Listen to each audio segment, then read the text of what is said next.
Sort method क्या करता है, अगर हमें एलिमेंट्स की सॉर्टिंग करनी है, सॉर्टिंग करने का मतलब उसको असेंडिंग या डिसेंडिंग ऑर्डर में शो करना है, तो अगर हमारे पास लिस्ट एलिमेंट्स जो है वो नंबर के फॉर्म में है, तो ये असेंडिंग या डिसेंडिंग ऑर्डर में शो करेगा।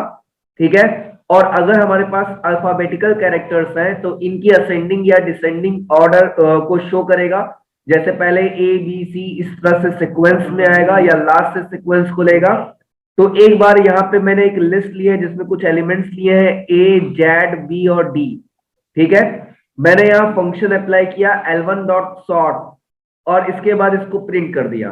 तो एक बार इसका आउटपुट देख लेते हैं क्या है आ रहा है। तो यहाँ पे तुम लोग को आउटपुट दिख रहा होगा। यहाँ पे देखो पहले इंडेक्स पे ए था तो यहाँ पे ए आ गया, दूसरे इंडेक्स पे जेड था। ठीक है। क्योंकि हमने इसको सॉर्ट किया है तो अगर हम सॉर्टिंग ऑर्डर के हिसाब से देखें तो ए के बाद बी आना चाहिए, इसलिए इसने बी को सेकंड इंडेक्स पे कर दिया। सेम ऐसे ही डी और जेड को लास्ट में कर दिया। यानी कि अगर हम अल्फाबेटिकली सॉर्ट करना चाहते हैं या एलिमेंट्स को न्यूमेरिकली सॉर्ट करना चाहते हैं तो सॉर्ट मेथड का यूज करते हैं। अब मैं इसको कमेंट कर रहा हूं। ठीक है। और यहाँ पे एक मैं और चीज करके देखते हैं। जैसे मान लो ये जो मेरी प्रोग्राम है जिसमें ऑलरेडी एलिमेंट्स मैंने लिए हुए हैं। ठीक है। यहाँ पे सेम वही प्रोग्राम है, मैंने L1 किया, यहाँ पे उसको सॉर्ट करके प्रिंट किया। अब देखो मैं यहाँ पे क्या कर रहा हूं, L1 डॉट सॉर्ट और इसको असाइन किस में कर रहा हूं, L2 में, मतलब एक दूसरी लिस्ट में। और फिर L2 को मैं प्रिंट कर रहा हूं। देखो यहाँ पे पहले स्टार्टिंग की जो 3 लाइन है L1 A Z B D, L1 dot sort और प्रिंट L1, ये सेम होगा। यहाँ पे तुम लोग देख पा रहे होगे कि ये सेम चीज हो रही है, यहाँ पे एलिमेंट्स आ रहे हैं। लेकिन जब मैंने यहाँ पे ये स्टेटमेंट लिखा L1 डॉट सॉर्ट और इसको असाइन किया L2 में, तो सॉर्ट मेथड के थ्रू जब हम किसी लिस्ट को सॉर्ट करते हैं तो उसको किसी दूसरे लिस्ट में असाइन नहीं कर पाते। ठीक है। तो यहाँ पे जब मैं प्रिंट कर रहा हूं L2 को तो देखो यहाँ पे लिख कर आ रहा है नन का मतलब कि इसमें कुछ भी नहीं है। ठीक है, ब्लैंक है।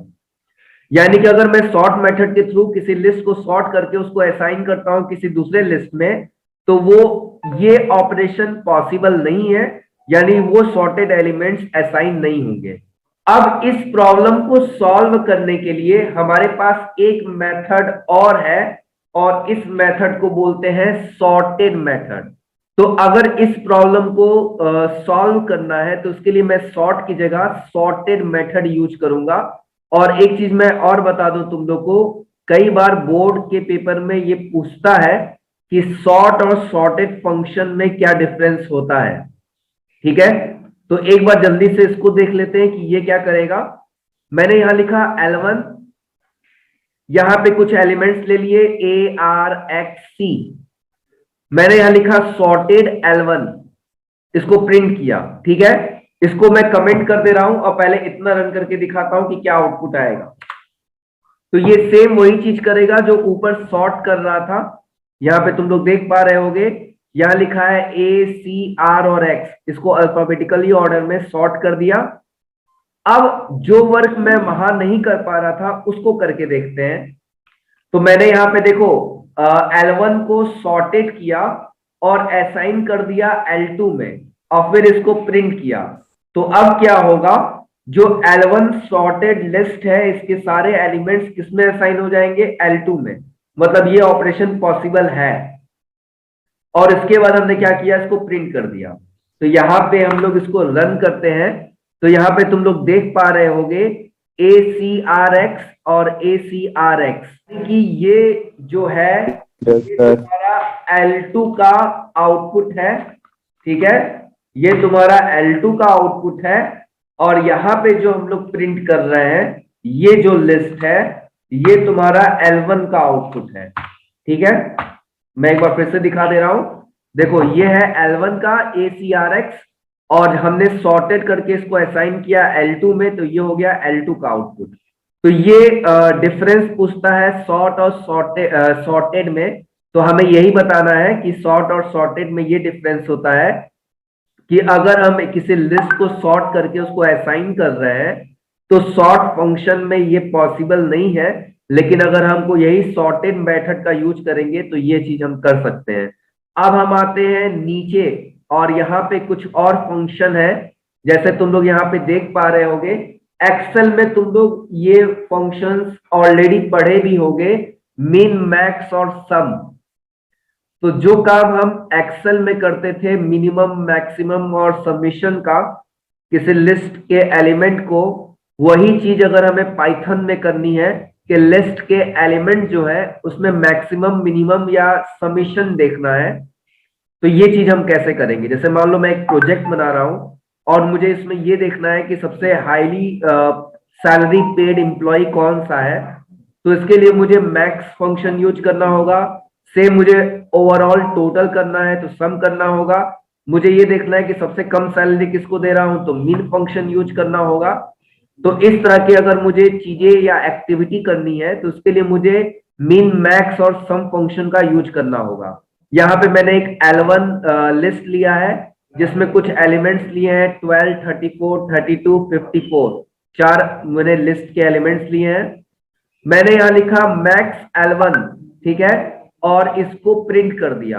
हम चाहे तो इसको एक वेरिएबल में असाइन करके फिर वेरिएबल का नाम लिख सकते हैं, लेकिन मैं एक्स्ट्रा वेरिएबल नहीं लेना चाहता, इसलिए मैंने सीधे क्या किया है, प्रिंट स्टेटमेंट में इसको पास कर दिया है। ठीक है, तो मैंने यहाँ पे लिखा प्रिंट मैक्स और लिस्ट का नाम। तो इस लिस्ट में जो मैक्सिमम वैल्यू है यानी कि 54, आउटपुट में मुझे वो मिलेगा। सेम ऐसे ही अगर मैं यहाँ मिन लिखता हूं तो L1 लिस्ट में जो मिनिमम वैल्यू है यानी 12, वो मुझे मिलेगा। और अगर मैं यहाँ सम L1 लिखता हूं तो इससे क्या होगा, जितने भी एलिमेंट्स हैं वो सारे उन सभी एलिमेंट्स का एडिशन होगा और टोटल जो समीशन होगा वो मुझे आउटपुट में दिखाई देगा। तो एक बार मैं इसको रन करके दिखाता हूं। तो ये देखो 54 मैक्सिमम, 12 मिनिमम और 132 जो ओवरऑल समीशन हो गया। अगर मुझे आउटपुट पे एक मैसेज देना है तो मैं यहाँ मैसेज में लिख सकता हूं कि मैक्सिमम वैल्यू ए लिस्ट, ठीक है। सेम ऐसे ही मैं यहाँ पे लिख सकता हूं मिनिमम। ये हम लोग पे डिपेंड करता है कि हम क्या मैसेज देना चाहते हैं, ठीक है। हम अपने अकॉर्डिंग, अपने प्रोग्राम के अकॉर्डिंग यहाँ पे अपने लिस्ट में एक मैसेजिंग दे सकते हैं। सेम ऐसे ही मैंने यहाँ लिख दिया summation of all elements in A list. तो इस तरह से मैं इन सारे फंक्शन को विथ आउटपुट भी शो कर सकता हूं। जैसे यहाँ पे देख पा रहे होगे maximum value in A list 54, minimum value in A list 12, summation of all elements 132। Nested list का मतलब क्या होता है पहले ये समझ लो।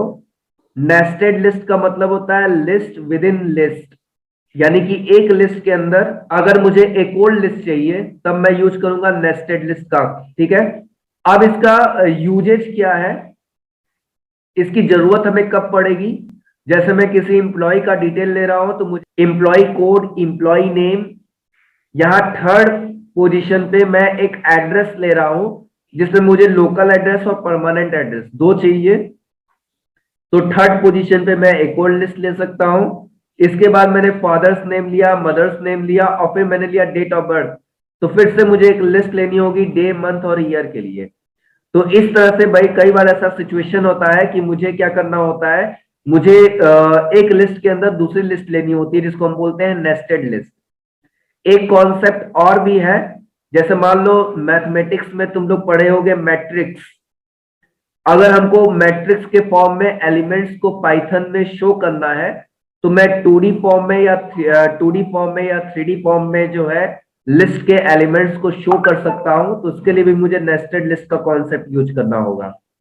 अब जल्दी से इसको प्रैक्टिकली इंप्लीमेंट करके देख लेते हैं। तो यहाँ पे L1 है, यहाँ पे एलिमेंट्स हैं, जैसे पहला एलिमेंट हुआ 1, फिर 2 और तीसरे पोजीशन पे मैंने एक लिस्ट और ले ली 3, 4, 5। इसके बाद फोर्थ पोजीशन पे 6, फिफ्थ पोजीशन पे 7 और मैंने इसको प्रिंट किया। तो पहले मैं इतना आउटपुट रन करके दिखाता हूं कि क्या होगा इससे। तो यहाँ पे तुम लोग देख पा रहे होंगे, जब मैंने इस प्रोग्राम को रन किया तो यहाँ पे वो लिस्ट जो है वो शो कर दिया।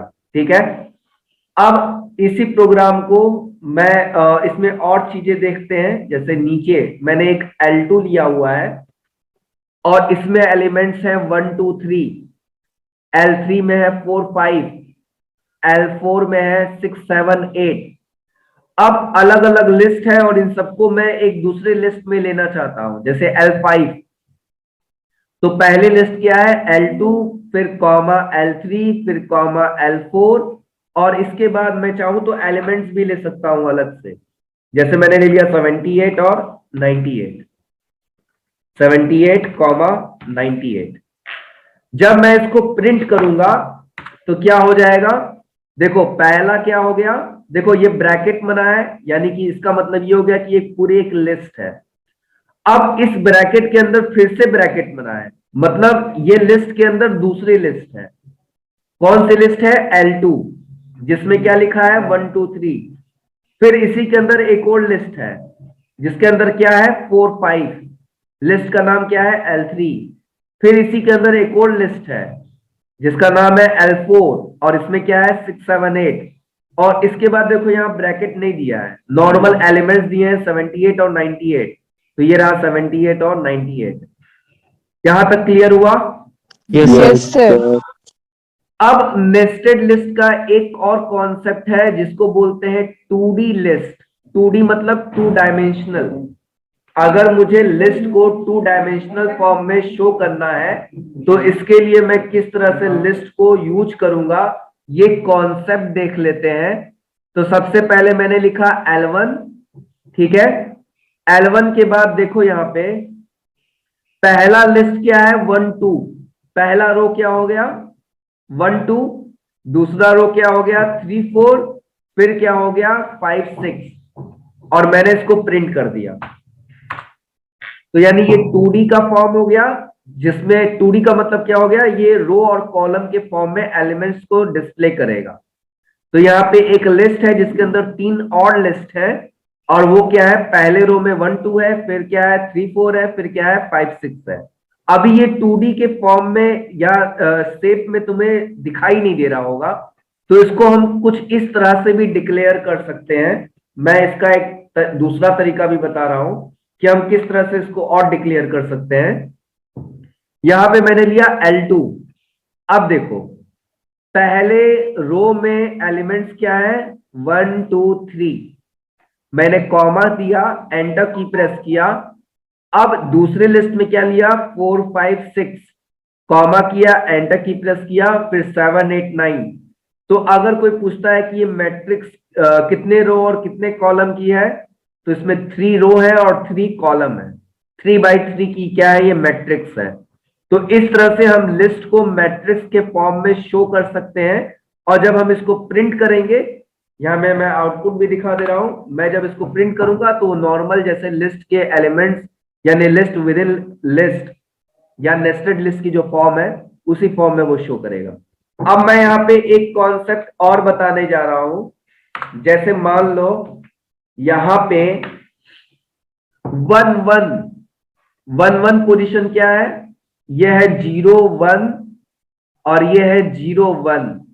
तो 1 1 पोजीशन, अगर मैं I1 और J1 यानी कि I1 यानी कि यहां आ जाएगा I, देखो ये 0 है I का वैल्यू, ये 1 है, ये 2 है, क्योंकि 3 रो 3 कॉलम है। तो पहला हम I रो के लिए लूप चलाएंगे, तो ये हो गया 0, ये हो गया 1 और ये हो गया 2, यानी ये हो गया 1। और J का लूप कॉलम के लिए चलाएंगे, यानी ये हो गया 0, ये हो गया 1 और ये हो गया 2। तो 1 1 पोजीशन क्या हो गई ये, यानी कि अगर मैं 5 की जगह 10 करना चाहता हूं तो ये चीज मैं कैसे करूंगा, तो बहुत सिंपल है। मुझे यहां लिस्ट का नाम लिखना है, फिर रो पोजीशन मतलब पहले लूप के लिए यानी रो की पोजीशन, और फिर दूसरा कॉलम की पोजीशन। तो यहाँ रो का इंडेक्स है 1 और कॉलम का इंडेक्स है 1, यानी कि ये यहाँ पे आ जाएगा कर्सर। अब मैंने इसकी वैल्यू 5 की जगह क्या कर दी 10, तो अब जो नई लिस्ट मिलेगी उसमें 5 की जगह क्या हो जाएगा 10 हो जाएगा। मैं इसको रन करके दिखाता हूं। तो यहाँ पे तुम लोग देख पा रहे होगे, यहाँ 5 की जगह 10 हो गया। तो इस तरह से हम किसी एलिमेंट्स की वैल्यू को चेंज या मॉडिफाई भी कर सकते हैं। हमें उसके लिए रो और कॉलम की पोजीशन को यहाँ मेंशन करना होगा। जैसे मैं यहाँ पे कर देता हूँ 2, तो 0 1 2, और मैं यहाँ कर देता हूँ 1 ही रहने देता हूँ, तो ये आ जाएगा 8 पे। ठीक है, यानी अब 8 की जगह क्या हो जाएगा, 10 हो जाएगा। तो मैं इसको रन करके दिखाता हूं। तो यहाँ पे 8 की जगह, यहाँ पे 8 की जगह, यहाँ पे देखो ये 8 की जगह 10 हो गया। नेक्स्ट टॉपिक है 2D लिस्ट। ये जो अभी हमने 2D लिस्ट देखा था, इसको कैसे क्रिएट करेंगे। क्रिएट करने का इन द सेंस ये हुआ कि अभी तुम लोगों ने देखा होगा कि मैंने वैल्यू को फिक्स करके रखा था। यहाँ पे वैल्यू फिक्स है 1 2 3, ये वैल्यू फिक्स है। अगर मैं यूजर से वैल्यू को लेना चाहता हूं तो इसके लिए मैं किस तरह से प्रोग्राम बनाऊंगा। तो एक छोटा सा प्रोग्राम है, जल्दी से उसको देख लेते हैं। सबसे पहले मुझे एक लिस्ट लेनी है, तो मैंने एक लिस्ट ले लिया L1। क्योंकि मुझे यूजर से एलिमेंट लेने हैं तो मुझे ये नहीं पता कि कितने रो होंगे, कितने कॉलम होंगे, इसलिए मैंने एक लिस्ट तो डिक्लेयर की है, लेकिन वो कौन सी लिस्ट डिक्लेयर की है, ब्लैंक। ब्लैंक इसलिए की है क्योंकि मुझे नहीं पता कि इसमें कितने रो है, कितने कॉलम है। हम यूजर से पूछेंगे कि उसको कितने रो और कितने कॉलम चाहिए। इसके बाद मैंने यहाँ पे एक वेरिएबल लिया आर वेरिएबल लिया इंटर नंबर ऑफ रोज। मैं यूजर से पूछूंगा कि उसको कितने रो चाहिए। फिर मैंने एक वेरिएबल लिया सी, मैं यूजर से पूछूंगा कि उसको कितने कॉलम चाहिए। इसके बाद मैंने एक लूप चलाया for I in range R जितना भी था उतनी बार ये चलेगा। ठीक है, इसके बाद मैंने एक और लिस्ट लिया रो, क्योंकि 2D के फॉर्म में हमको शो करना है। तो 2D के फॉर्म में शो करने का मतलब क्या होता है, 2D के फॉर्म में शो करने का मतलब ये होता है कि एक मेन लिस्ट होगी और उसमें रो के लिए एक अलग लिस्ट होगी। तो मैंने यहाँ पे एक और लिस्ट लिया रो नाम से, जिसको मैंने क्या कर दिया, ब्लैंक। अब मैंने कॉलम्स के लिए एक जे लूप चलाया और एक एलिमेंट यूजर से लिया। तो यहां देखो मैंने लिखा इंट इनपुट इंटर एलिमेंट्स, और ये जो भी वैल्यू होगी वो किस में आ जाएगी, ईएलई में। अब तुम लोग को पता है कि मेरे पास एक फंक्शन है अपेंड। अपेंड क्या करता है, अपेंड फंक्शन एलिमेंट्स को ऐड करता है लास्ट में, वो हमेशा लास्ट पोजीशन पे ऐड करेगा। तो मैंने यहाँ पे लिस्ट में जो रो नाम की मैंने लिस्ट बनाई है, यहां पे मैंने डॉट अपेंड यूज किया और इस एलिमेंट को यहां पास कर दिया। ठीक है, जब ये पूरा जे का लूप चल जाएगा उसके बाद ये पूरी लिस्ट किसमें ऐड हो जाएगी, मेन लिस्ट में, यानी L1 में। और उसके बाद हमारा लिस्ट जो है यहां से क्रिएट हो जाएगा। मैं एक बार इसको रन करके दिखाता हूं और फिर आउटपुट समझाता हूं कि ये कैसे काम करना है। यहां पे मैंने पास किया नंबर ऑफ रोज, तो मुझे 3 चाहिए, कॉलम्स मुझे 3 चाहिए। इसके अंदर एलिमेंट्स में मैंने लिया 1 2 3 4 5 6 7 8 9। देखो ये आ गया 2D लिस्ट। अब मैं इसको समझाता हूं कि ये कैसे काम कर रहा है। ठीक है ना, तो एक मिनट। अब यहां देखो ये कैसे काम कर रहा है। मैंने यहां पे आर लिया 3, ठीक है, तो फॉर आई इन रेंज 3, यानी कि ये कितनी बार चलेगा लूप, 0 से 2। ठीक है, तो फर्स्ट टाइम जब आई 0 होगा यानी पहली बार, तो यहां जे का लूप चल रहा है फॉर जे इन रेंज 3। जे भी मैंने क्या लिया, 3, यानी कि ये कितनी बार चलेगा, 3 बार। तो फर्स्ट टाइम जे क्या होगा, जे भी 0 होगा, ध्यान से समझना। इसके बाद मैंने एलिमेंट लिया, यूजर से मैंने एक एलिमेंट लिया। तो मान लो मैंने फर्स्ट टाइम जब मैं प्रोग्राम को रन कर रहा हूं तो मैंने एलिमेंट लिया 1। ठीक है, जब मैंने 1 लिया तो मैं यहां पे क्या कर रहा हूं, रो डॉट अपेंड एलिमेंट। तो ये 1 अपेंड हो रहा है किसमें, रो नाम के लिस्ट में। तो यहां पे रो, यहां पे जो रो वाले लिस्ट है उसमें क्या हो गया, उसमें हो गया 1। ठीक है, इसके बाद अगली बार जब आई 0 होगा तो जे क्या होगा, 1। मैंने यूजर से फिर से पूछा कि उसको एलिमेंट में क्या चाहिए, उसने दिया 2। अब ये 2 जो है ये रो वाले लिस्ट में लास्ट में ऐड हो गया, तो अब 1 कॉमा क्या हो गया 2। सेम ऐसे ही नेक्स्ट टाइम I 0 है, J क्या है 2। इसके बाद मैंने थर्ड एलिमेंट लिया 3। रो वाले लिस्ट में एलिमेंट क्या है 1 कॉमा 2, और अभी जो मैंने लास्ट में 3 लिया वो भी इसमें ऐड हो जाएगा, तो 3। ठीक है, इसके बाद नेक्स्ट टाइम ये लिस्ट यानी कि ये जो रो वाली लिस्ट है ये किस में ऐड होगी, L1 वाली में। तो यहां L1 में सबसे ऊपर क्या आ गया 1 2 और 3। ठीक है, इसके बाद दोबारा ये यहां पे आएगा I वाले लूप में, तो यहां पे ये हो गया 1। फिर J क्या होगा, J होगा 0। फिर मैंने मान लो एलिमेंट लिया 4, इसी तरह वो रो वाले लिस्ट में 4 ऐड होगा। फिर I क्या होगा 1 ही रहेगा, J हो जाएगा 1, ये हो गया मान लो मैंने 5 लिया, तो लिस्ट हो गई 4 कॉमा 5। सेम ऐसे ही I 1 ही है, J क्या हो गया 2, यहां पे मैंने एलिमेंट लिया 6, तो ये हो गया 4 कॉमा 5 कॉमा 6। अब जब ये कंडीशन फॉल्स होगी J वाली, तो ये क्या करेगा, बाहर आके इस लिस्ट में रो को ऐड करेगा, तो यहां पे क्या हो जाएगा 4 कॉमा 5 कॉमा 6। सेम ऐसे ही नेक्स्ट टाइम I क्या हो जाएगा 2, तो 3 बार ये फिर से 2 रहेगा, J होगा 0 1 2, और फिर मैंने मान लो एलिमेंट्स ले लिए 7 8 और 9। तो इसी तरह से हमारे मेन लिस्ट में फिर से ये क्या एलिमेंट हो जाएंगे 7 8 और 9।